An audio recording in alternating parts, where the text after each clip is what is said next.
It was a lovely New Year's present for Thomas Coville's crew on Sodebo Ultim 3. The 7-man team on the gigantic Ultim trimaran has already reached the Cape of Good Hope, after setting off on the Jules Verne Trophy record attempt on the 20th of December. The journey continues at breakneck speed. For Thomas Coville's crew on Sodebo Ultim 3, the new year has begun with a promising first Cape celebration. Just 11 days, 15 hours and 11 minutes after setting off on its latest Jules Verne adventure, the French trimaran, and its crew of 7, reached the Cape of Good Hope on the 1st of January of the new year. Her rival, SVR Lazartigue, is in her home harbour for the time being. Là, on a perdu 3 degrés sur la température de l'eau ces dernières 24 heures, ça va continuer à diminuer. Et on va rentrer dans les mers australes dans les 72 prochaines heures par ici. On va voir la température de la mer par exemple. On peut rester dans des mers relativement chaudes juste ici. Et ici on commence à avoir de l'eau à 13 degrés. Et là, de l'eau à 8 degrés. On approche des Kerguelen, ça se refroidit. Aux alentours de 4-5 degrés, voilà. Donc on va sortir les couches au fur et à mesure. Les shorts et les t-shirts vont être remisés jusqu'au retour ici. Et voilà, on regrettera la chaleur qui nous a fait souffrir ces derniers jours dans quelques jours. Au top. Donc là toi t'es off, tu vas te coucher sereinement pour la suite. Ouais, en attente d'un éventuel jibe, mais je vais dormir tranquillement. Parfait. Bon, moi on va aller faire un petit tour du bateau à l'extérieur et puis... Là. Thomas qui est là. Ça va Thomas? Ouais. J'arrive d'une inspection dans le puits de dérive. Ah ouais. Avant la folle cavalcade devant le fond? Ouais, j'aime bien chaque petite alerte, chaque petite... c'est à moi aussi d'être vigilant sur l'état du bateau, son bon fonctionnement, être capable d'avoir un bateau le plus possible au maximum de ses capacités tout le temps. Donc voilà, j'arrive d'un petit check, et je vais en rendre compte avec l'équipe technique à terre. Voilà. d'équipe quoi. Ouais, voilà. Non, excuse-moi, je suis moins disponible que... Je suis plus mais c'est bien, c'est... Voilà, on l'a pris un peu.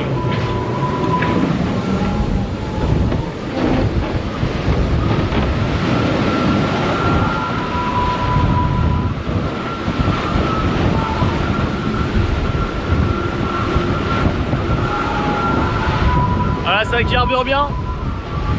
Ah, c'est joli hein.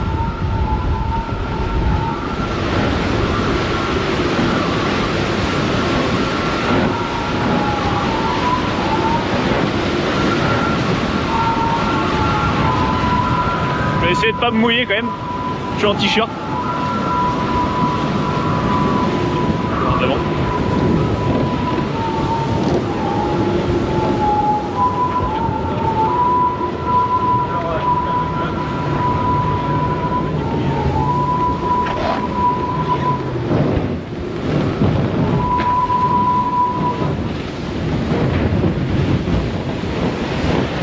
Voilà pour les news et à bientôt.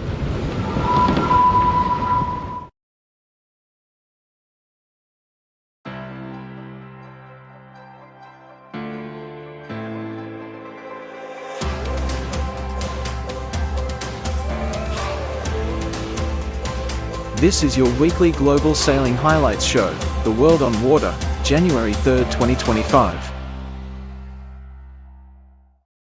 A resplendent and animated Sydney Harbour, sunshine, blue skies and building 18 to 24 knot northeasterly winds, heralded a perfect start to the 2024 Rolex Sydney Hobart yacht race. As the early exchanges unfolded, the 104-strong fleet offered close competition, and a colourful spectacle as the Great Race South commenced. First to exit Sydney Heads, and enter into open water, shortly after the 1300 start, were 2 of the 100 feet maxis, Law Connect, first home in 2023, followed by Master Lock Comanche. An intrepid fleet ready to write another chapter in the annals of one of yachting's greatest challenges. The 2024 Rolex Sydney Hobart Yacht Race is underway. The Rolex Sydney to Hobart, there's nothing else like it. It's incredibly spectacular. The Rolex Sydney Hobart race is one of the 4 classic 600-mile races around the world. So for an offshore sailor, this is a must-do race. The Rolex Sydney Hobart to me is so iconic, and it's the Everest of sailing events. It's really exciting to be part of that. And as you walk around the dock today, you can see everyone's here at the CYC. So there's a real community around the race. Under blue skies, Sydney Harbour provided a spectacular backdrop as 104 yachts surged off the start line to commence the 79th edition of the Great Race South. The Rolex Sydney Hobart start is the most exciting but high-stress thing I've ever been involved in my life, but I love it. Experienced professionals lined up against accomplished Corinthian sailors as they embarked on the initial exchanges to the Sydney Heads. Last year's Line Honours winner, Law Connect, made the strongest start, pulling away from Master Lock Comanche. Line honours for this year's Rolex Sydney to Hobart race is really a three-way bet. You've got Wild Thing, which is a great reaching boat, but I think the other 2 boats, being Law Connect and Master Lock Comanche, are dominant sort of upwind, downwind. This race gives us an opportunity to hopefully correct what happened last year at the finish line. However, once in open water, an unfurling issue for Law Connect opened the door for her rival, who capitalised with precision sailing, speeding down the coast to open up a sizable advantage. The weather will bring its challenges, with thunderstorms and gale-force winds forecast, while the front runners focus on line honours, claiming the coveted Tattersall Cup as the overall winner is the ultimate prize. The race is on. Join us for more updates as the 79th edition unfolds.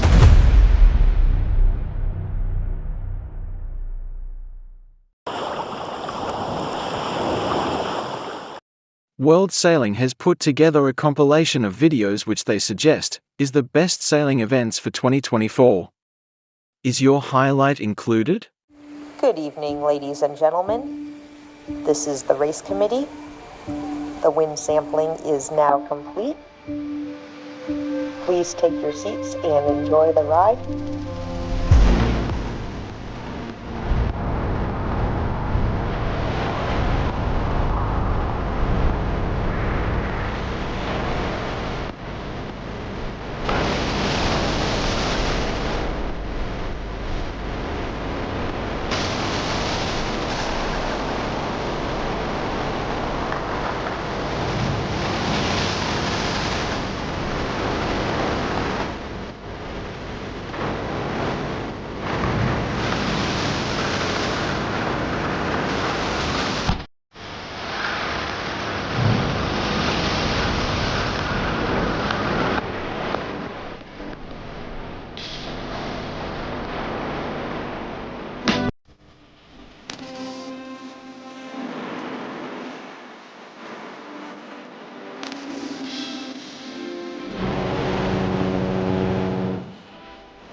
Rolex Sydney Hobart Yacht Race Line Honours has been claimed, for a second year, by Law Connect.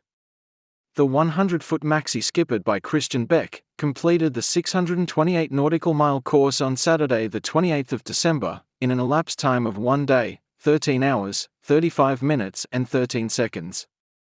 Having been the first yacht to clear Sydney Heads shortly after the start of the race, Law Connect soon found herself playing catch-up down the New South Wales coast. Once out in open water, current race record holder, Master Loch Comanche, rapidly built an impressive lead over her rival 100 feet maxi. That was until mainsail damage forced her retirement on the first night. The first boats approached Hobart to determine line honours at the 79th Rolex Sydney Hobart Yacht Race. This following the tragic events which unfolded in the first 24 hours of the race. So you're all aware of this terrible tragedy that has occurred where we've lost 2 crew members in 2 separate incidents. The boats are now safely in harbour. We have offered support to the families, and you can imagine how distressing it is for the family and the friends, but indeed for all the crew who were on those 2 boats. Our priority has to be for the families, for their friends, for the sailing community, and particularly for those boats that are still racing. We need to focus on making sure that we monitor them from a safety perspective.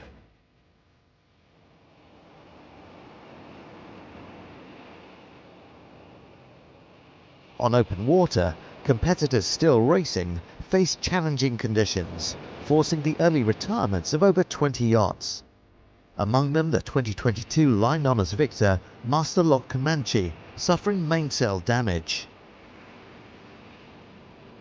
The shock exit left Christian Beck's Law Connect to claim line honours for the 2nd consecutive year, with a time of 1 day, 13 hours, 35 minutes and 13 seconds. We're very happy to have our 2nd one in a row. Hugely disappointed in the news that we've heard during the race with the loss of a couple of fellow competitors, and our heartfelt condolences go out to all the friends and family of those competitors. With line honours now concluded, the focus shifts to the race for the overall winner of the Tattersall Cup. Celestial, having sailed an exceptional race, lead the fleet, but can they hold on? Time will tell. Join us for more updates at the Rolex Sydney Hobart Yacht Race.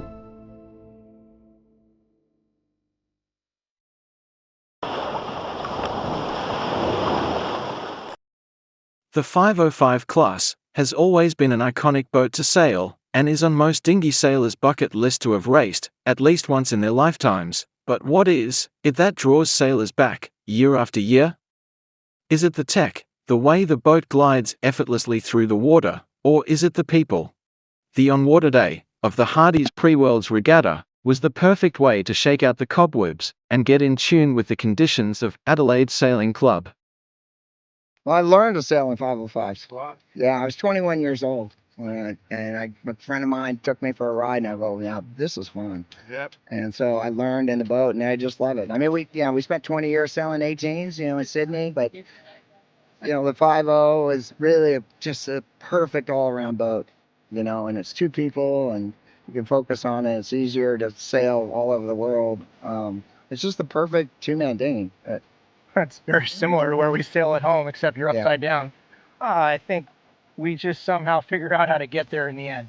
Light wind, when you're in front, it's easy to stay there. Yep. Just everything tidy, so all our boat handling sorted out, so we don't have to figure that out when we get to regattas.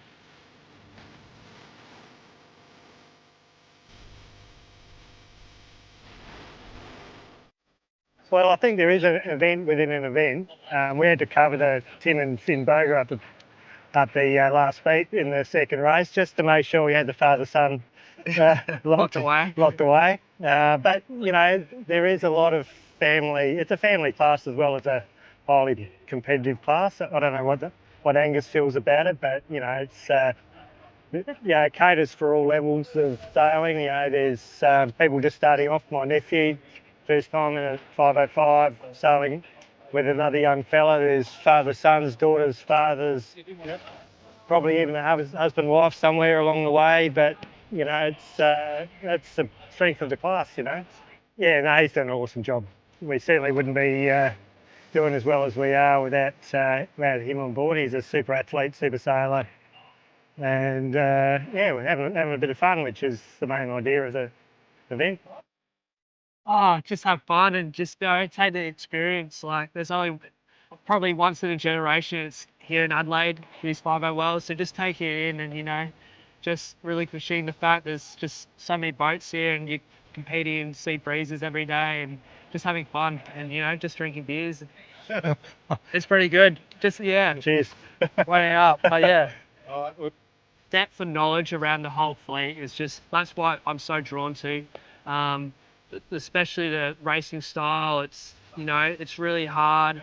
Everyone, if you make a mistake here, it's you've got to cop it, and it's also just awesome to look around and just be able to communicate and talk to so many great sailors, who've done so many awesome things just in sailing, not just in the 505, and yeah, it's great. Just also sail with my old man, who's also done that fair bit, and then take it on against them and see what we can do. So how good is it? Beautiful day, nice breeze, legends of the class all around us. 70 boats. Great, nice club, beautiful lawn. Happy days, I reckon.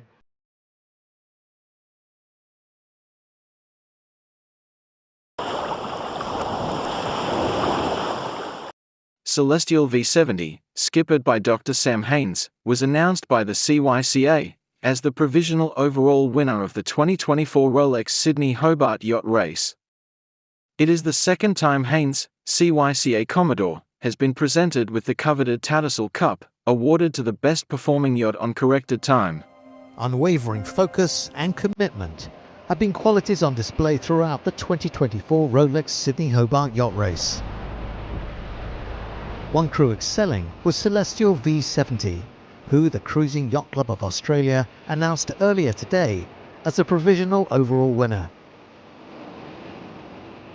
After success in 2022, this was the second time skipper and CYCA Commodore Sam Haynes has received the coveted Tattersall Cup.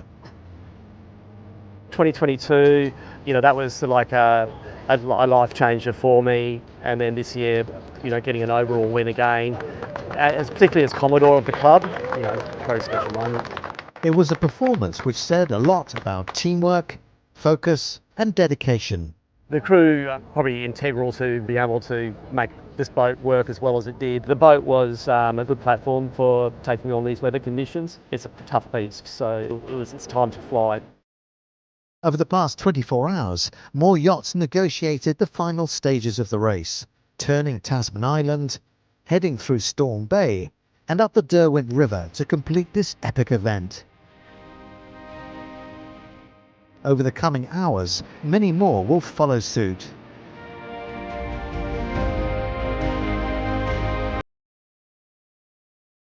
Join us for more updates as the 79th edition comes to a conclusion.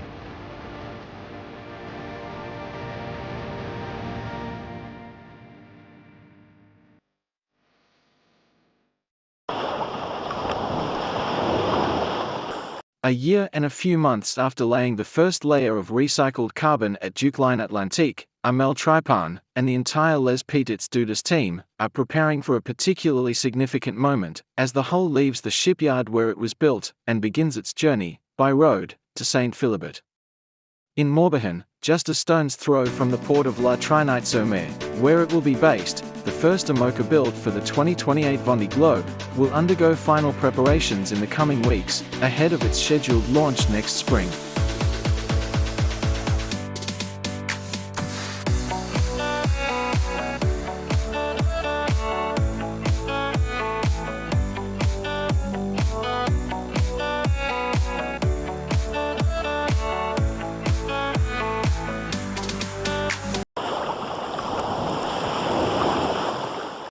The official prize giving for the 2024 Rolex Sydney Hobart Yacht Race offered a poignant conclusion to an edition marked by tragedy and defined by resilience.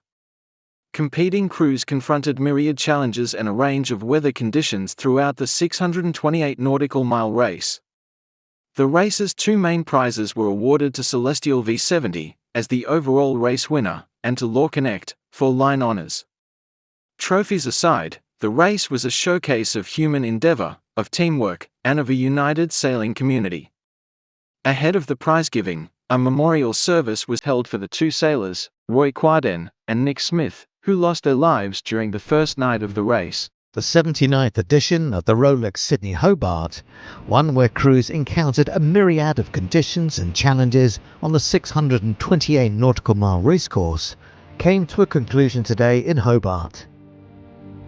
Ahead of the official prize giving, there was a poignant moment on Constitution Dock. Today, we gather with heavy hearts to honour two cherished members of our sailing community, Nick Smith and Roy Quaden, who tragically lost their lives while competing in our race. Both men embrace the spirit of adventure that defines our sport.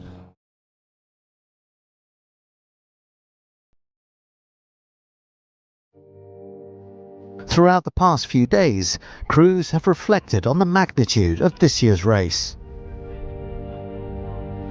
I've been sailing since I was 8, dinghies, all those sort of things, and when you get a good bunch of people with you, a good crew, and a nice solid boat, you know, you can take these challenges on, and it's one of the best races in the world. There are times when you just think, why do I do this again? But then, yeah, it's really rewarding. You just hope for a decent balance of good winds and good weather and not so much of the rough stuff. And you just, as a team, you just pitch in and look after each other. We knew that it would be pretty hard and pretty strong, and it was. It's tough, it's not easy. But we've got a fair bit of experience, we know what to expect. We've got a young guy that did his first race this year, and we've got a guy that's done his 42nd race, so we can balance the experience against the youth, and everybody knows what to expect. It's not easy, but that's why we're here. If it was easy, everybody would do it. One of the race's main prizes went to Christian Beck's 100-foot maxi Law Connect, as line honours winner for a second time. The coveted Tattersall Cup for overall winner was claimed by Celestial V70, skippered by Sam Haynes, who became the third active CYCA Commodore to win the race. This concludes the 79th edition of the Rolex Sydney Hobart Yacht Race, a true test of human endeavour.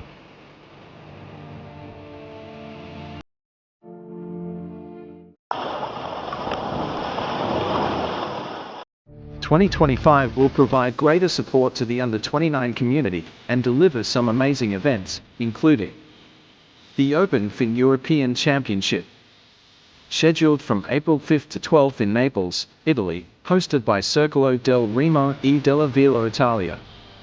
The Fin World Masters, taking place from June 13th to 20th in Medemblik, the Netherlands.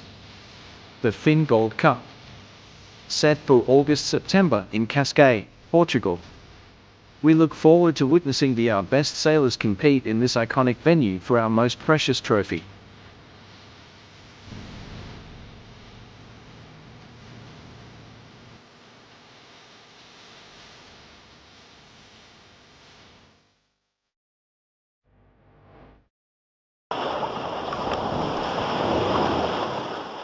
The Optimist World Championship 2024 was held at Mar del Plata, Argentina, with the final results giving victory for Iason Panagopoulos from Greece. With a brilliant final day, and second and fourth places, Panagopoulos pushed the two previous clear leaders Arthur Bach Brazil and Mateo Carbonell Spain off the top spot. Marta Manzito, also from Spain, was the best girl in 11th place.